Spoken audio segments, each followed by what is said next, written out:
The following show is brought to you in part by support from Robbins, Kaplan, Miller, and Cerisi. We don't just practice law, we make history.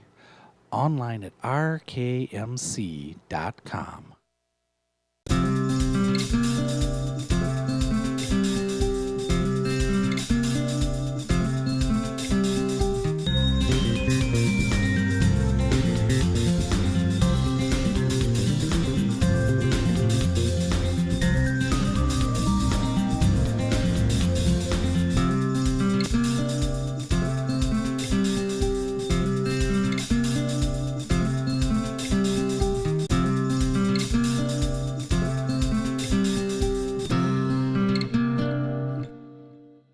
Hello and welcome.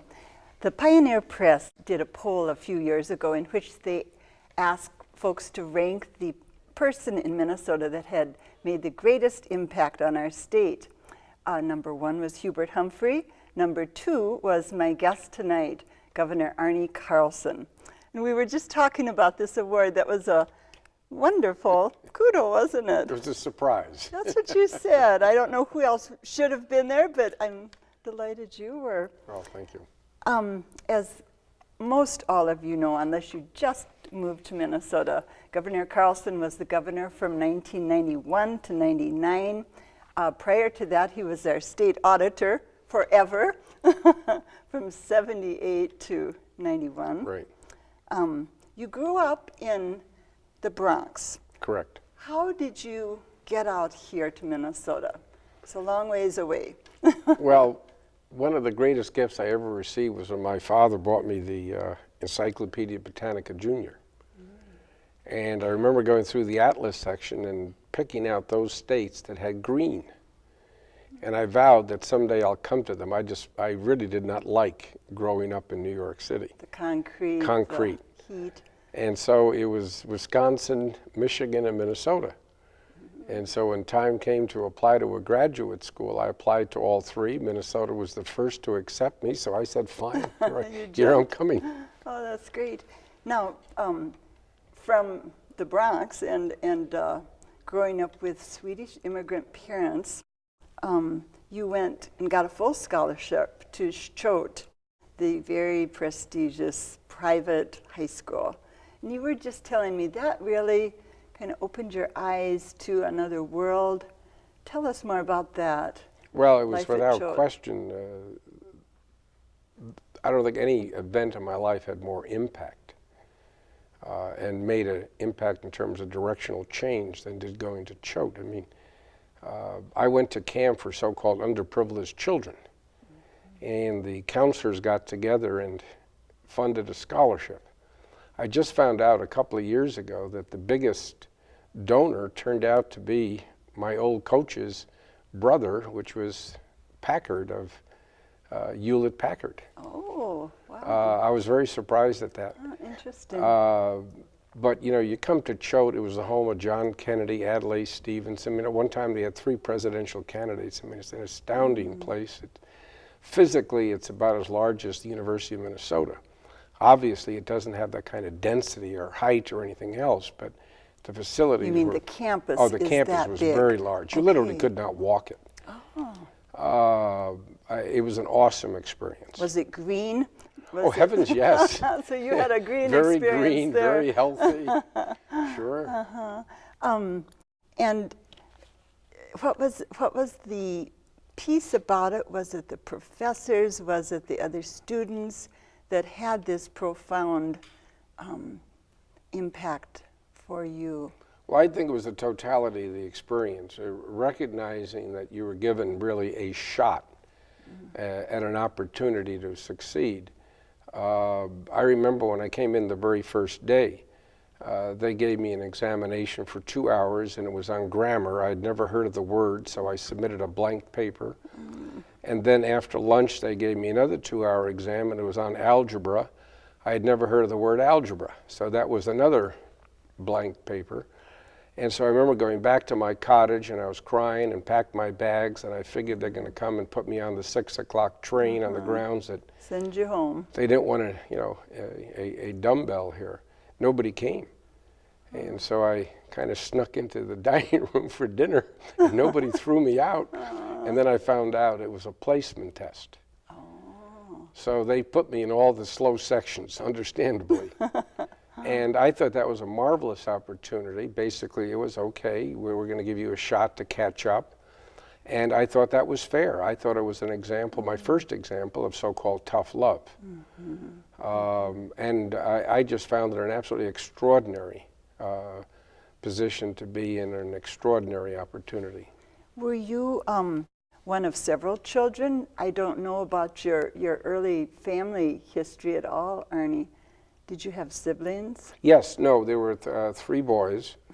The older one also had gone to Choate, and he went on to Yale and then Columbia, and he died about 4 years ago. What did he go into? Well, he went into, we're a little bit uncertain. He was an extraordinarily bright person who loved to write. We believe he was working for the government, but frankly, we're not fully certain. Bit of a mystery here. So he lived a rather mysterious life, yes. And you said your parents lived to see you become auditor. Yes. But they have both since died. But my mother was alive when I was governor. Knew that you'd become governor. Yeah. Tell me what it was like for them as immigrants. Well, my father had always wished it, but he died prior to my gaining. Wished that you might could become governor? Yeah. My mother was very much involved. I remember she wrote me a letter one time. I've never forgotten it because I think it showed an extraordinary amount of wisdom. As you'll recall, the first few years we had some serious budget crisis, and she wrote me a letter and she said, "I really hope that you have the wisdom to give children an opportunity for education as opposed to paying for transplants for people like me." Interesting. And it wasn't the first time, but it really elevated the issue of choices. We can't do everything. Well, we have a tendency in the United States to think that all choices are pleasant. No, they're not. And we are making, and we're going to make a lot more painful choices because, frankly, every resource, including money, is limited. One of the big pushes in your administration was education. Yes. Another was environment, which I know you're Yes. still, very involved in. When you think back on your career as a politician, and you're still very active in the River Source project, are you still? Well, River Source is a mutual fund. I was chairman of the board for whatever it was, 9 years as chairman. That's the old IDS. Yes, and are you still? Right. I'm on the board. Still on the board. I'm still on the board. Okay, I'm on okay. several corporate boards, and I enjoy that very, very much, yes. But when you think back to your days as a politician, Arne, what is the achievement? What are the maybe couple things that you feel most proud about, most good about? I think there are probably 2 that I personally care deeply about. One was the development of MinCare, the proposition that we could have a very fine access system to health care for all people, particularly for children, single mothers, those in the lower income groups, those that were self-employed. And I really believe that that is the foundation of whatever the healthcare solution is going to be. The second would be school choice. It's still controversial, but it was successful, opening up the opportunity for all children to be able to select in a more competitive system comparable to what we have in higher education. I was the benefactor of school choice, and I wanted to make sure that other children were. I thought it was an interesting story. Some 2 years before the expiration of my term, a young staffer by the name of Tim Sullivan came in and asked if he could spend a few moments with me. And he told me a very interesting story that I thought is something that should be related. And he said, you've got some options. You can ride off into the sunset and people will say you've been a good governor and everything will be splendid. Or you can take some of that political capital and put it on something that today is not very popular, but something that should be done. And he started to explain school choice and how I was a benefactor of school choice and would I put my efforts into advancing it. And it was probably one of the most beneficial years I've ever had. It was a very tough battle. We had a special session. I vetoed the education bill. We went all summer. I thought both sides focused on the issues. They didn't get into personalities. I thought it was a very good public debate by the teachers union on one side and our administration and those who favored school choice on the other. And ultimately we prevailed. It was a tough fight. And the irony is that when the bill came back up on the floor, both Democrats and Republicans by overwhelming majorities voted for it. That's how healthy the debate was. But I think there was a very genuine feeling that we want to maximize opportunity for children, and that should be our focus, not on who provides the services, but what's in the best interest of the child. That's correct. You talked about the cooperation that you experienced then. Does it make you almost sick to see the partisan bickering that we have going on nationally and also in our state?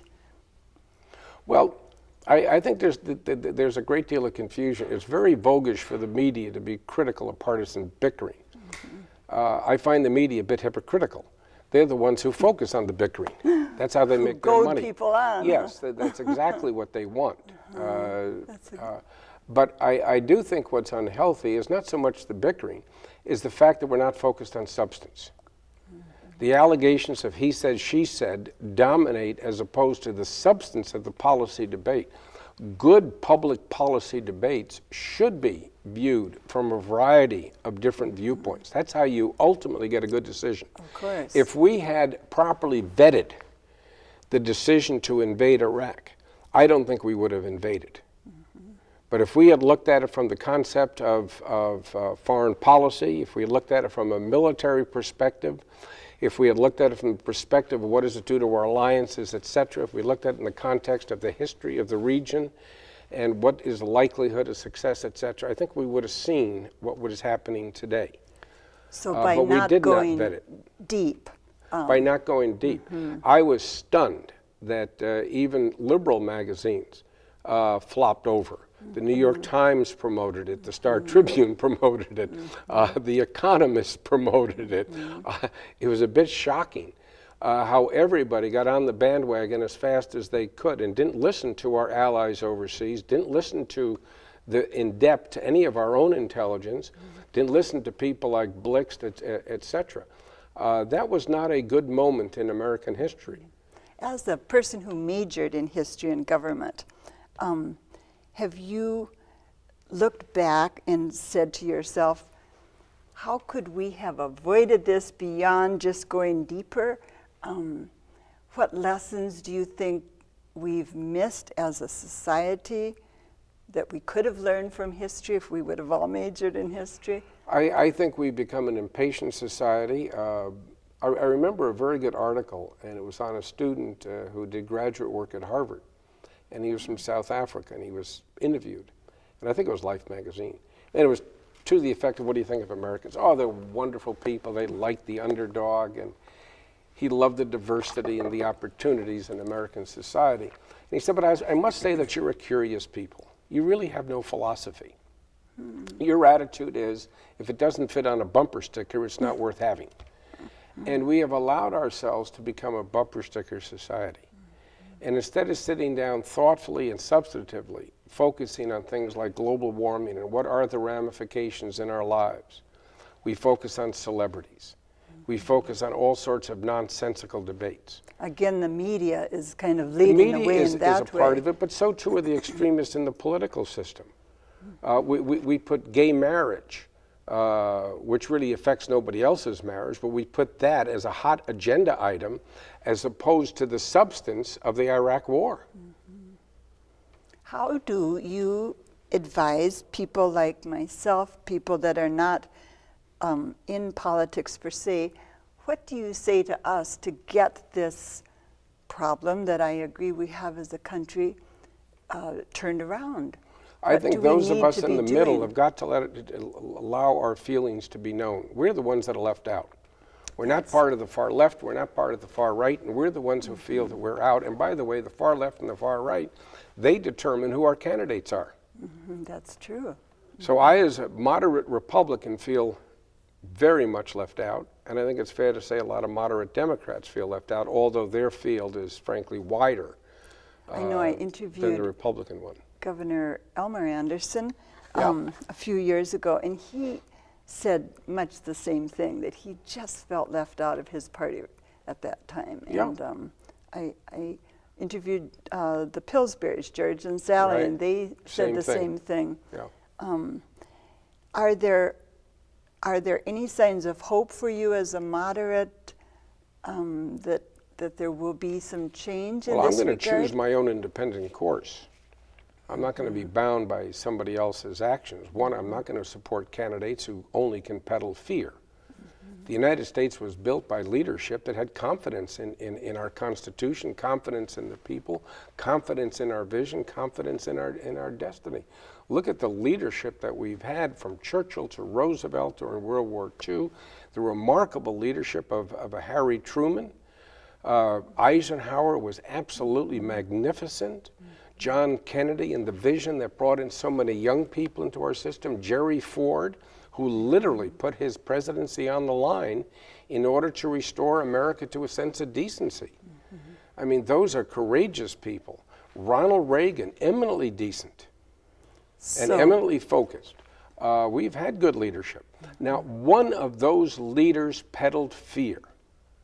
Today, you look at so many, particularly on the Republican side, and the only thing they have to peddle is fear. The terrorism threat. Well, it's not just the terrorism threat, it's how to handle it. You have to be fearful and then elect me. I'll take care of you, so I'll you won't take be care of- afraid. yes. Kind of paternalistic. When you think about leadership, I don't want to let you go without asking you this. Two big questions. What do you think are the most important qualities of a good leader, and what do you think gets leaders in trouble? Very good questions. I think the first ingredient of any leader is to have a genuine understanding and a genuine love for the people he serves, and always focus on their long-term good, whether it be a son, a daughter, as a child, whether it be your community, state, nation, whatever it may be. And I mean long-term focus. And then lay out a vision and be able to go out and sell that vision to people, get people to come on board. If you believe in it, other people will start to believe It's contagious. it. Right. And I would say That's the not best... easy to do, It's though. not easy to do. It sounds well, sort look of at the secrecy simple, of this but- White House. That's frightening. Because you asked secretive. about how do you avoid disaster or bad decisions. Your best way to avoid it is to vet a decision. Bring in maximum number of people. What I found very helpful, and I thoroughly enjoyed it, we had a staff that reflected a lot of political diversity. And we had an understanding when you came to the Monday morning meeting, everybody was free to express themselves. We're equal. Now, at the end of the meeting, we're not so equal. But during the meeting, we're equal. So you heard, So- listened. And so everybody would come in armed to the gill and say, no, we got to do this, we got to do that. And then they would be persuasive. Fired up. And very frequently, I remember very well, I loved Maury Anderson. He was just magnificent. He was, for a while, chief of staff, but also in charge of the budget. And we brought the budget literally into our office. And if we were short a few $1 million on a project that morning we resolved we needed, I would always tell Maury, okay, Maury, we're 30 million short. Maury would always give me the standard answer, well, I'll see you at 4 o'clock and let me see what I can do. 4 o'clock, we'd regroup and bingo, he would draw his lines. We're going to take this from here, over here, then down here, subtract this, boom, and I think we got our 30. Wow, so he was brilliant. He was a brilliant master of the budget, absolutely. We had some good budget people. We had Laura King, we had John Gunyu, I mean, and Maury, right. all good people, all knew the budget. But the point being, the more you vet a decision, the more input you get, and the more diversity you allow around the table, the more perspectives come to play. And so while you may think you've got a brilliant idea, somebody else sitting there say, well, have you thought of A and B? Boy, you or say, your "Ooh." brilliant idea leads to something that you hadn't there's even not thought of. you know, the unintended consequences, Right. absolutely. Right. And Cindy Mercado was another one. She had a That's right. masterful mind when it came to consequences. She was your communications Oh, she was good. director, She was a right? great fighter, and she really understood ripple effects. So she was always the one who would say, well, wait a minute, have you thought of this and this? And invariably the answer would be, whoops, maybe we haven't. Let's talk that over. No, I love that. People have asked me, what do I miss most about the governorship? I would say that there were three things. One would be I really miss the staff. I just love the exchanges with staff. I thought that was wonderful. Two, I really miss our chefs. Not so much for the fabulous cooking, I have no problem with that, but for the humor at breakfast. It was a great way to start out the day. One of our chefs was unfortunately an Indiana fan, so that was more often than And not I know the top you're a of real conversation. University Yeah. of Minnesota guy. And the third was free parking. The perk of the job. That was the perk of the job, right? Do you ever consider going back into politics? No. I mean, you're not that old. You could still do it. No, you're very Look at John kind. McCain. Well, a good friend of mine who served on a board with me was Alan Simpson, the senator from Wyoming. He said, you know, there's three ways to leave the stage, and two of them weren't very good. Oh, so you're content right now doing Well, the content may board not be work? the appropriate word. No, I'm very upset with where this nation is, Oh, frankly. okay. Very I upset. meant person. But I do want to participate. I do commentary on TV. I do write columns in the newspaper, and I intend to continue. No, you know, I via know your the former board governor work. was always critical of me for speaking out, but as I would have to remind him, one, I'm not deceased, and two, I haven't forfeited the First Amendment. Good. We need you. What about getting young people, Arne, involved in politics and involved in leadership? I think it's so important. I would love us, I mean this most sincerely, I would love us to revisit the ability of a John Kennedy to excite that younger generation. I'd like us to revisit the Peace Corps again, Food for Peace. I would like to see some way that we can have more focus on community service, not just as a way to escape the draft or whatever it may be. I'm talking about exciting young people about idealism. Notice how in our political debate today, idealism is missing. Idealism is what brings us together. I mean, think back to World War II. I don't recall a single person expressing any form of discontent. Sons and daughters went over and fought, fathers, mothers, people died. For my parents, it was the first time they really had meaningful jobs. They would walk 2 miles to the subway station, have another train ride for an hour, and then another hour's ride up to Bridgeport, Connecticut to work in the factories. 6 days a week, and there was a thing called overtime. And this was during World War II. They thought they were in hog's heaven. You think they complained once? Absolutely not. Because they felt they were doing it for the country. They were everybody. We were all part of a larger effort. And now I think we've become a bit greedy, short-sighted, focused on things that are not relevant to the central focus of a good nation. And I'd love to see our young people swept in a sense of idealism. I like Obama's approach very, very much because throughout whatever he says, he has a flavor, if you will, of idealism, of embracing, of hopefulness that by working together we can accomplish, which has traditionally been America's strength. I heard a pundit just the other day saying Obama seems to be hooking the youth more than any other candidate seems right that way, now. yeah. Now we're taping, we should tell the audience, we're taping in July of '07. So things may change in a lot of ways sure. by the time this airs. But let's several hope all times, the rest of the candidates do the same thing. Certainly Get the stop youth instilling invited. fear. That's an excellent point. Fear paralyzes. Oh, And absolutely. It causes Doesn't withdrawal. motivate, does it? No. Confidence. That's how you overcome it. One last question. We have 2 minutes left. In Bill George's book on authentic leadership, he said, and I want to quote it so I get this right, Bill.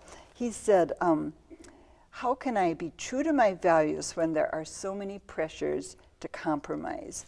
And as a politician, you probably know this intimately, the pressures. What's your answer to Bill's question? Well, he wrote a very good book called True North, and I think in True North he sort of explains it, and that is that all of us as human beings should know our own true north, not just business in terms of business plans, which is what he was talking about. But my mother would always tell me, unto thine own self be true. Ultimately, when you go to bed at night, ask yourself, who is your harshest critic? It's yourself. True. So if you can tune into that true north, you've kind of got it made, right? Yeah, I'll tell you one story I've never forgotten because it meant an awful lot to me. I dearly love my children. My youngest daughter was instructed not to have any young men over.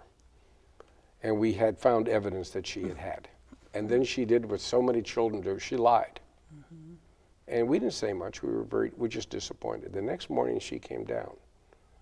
And she said she couldn't sleep all night. She was so bothered by it. And she did tell a few whoppers. And I just thought that was magnificent. But there again, it was the proof that her own inner self was speaking out and saying, Jessica, because that's her name, go down, tell the truth, and things will be a lot better. On that wonderful story and that wonderful note, the David Reisman, inner directedness, isn't it? Yeah. We need to say goodnight, but thank you so much, Arne, A pleasure for indeed, thank you. coming down. My It's pleasure. been wonderful to visit and learn more about your true north. Well, thank you. Thank you for being with us. We'll be back again next week. Until then, have a good week.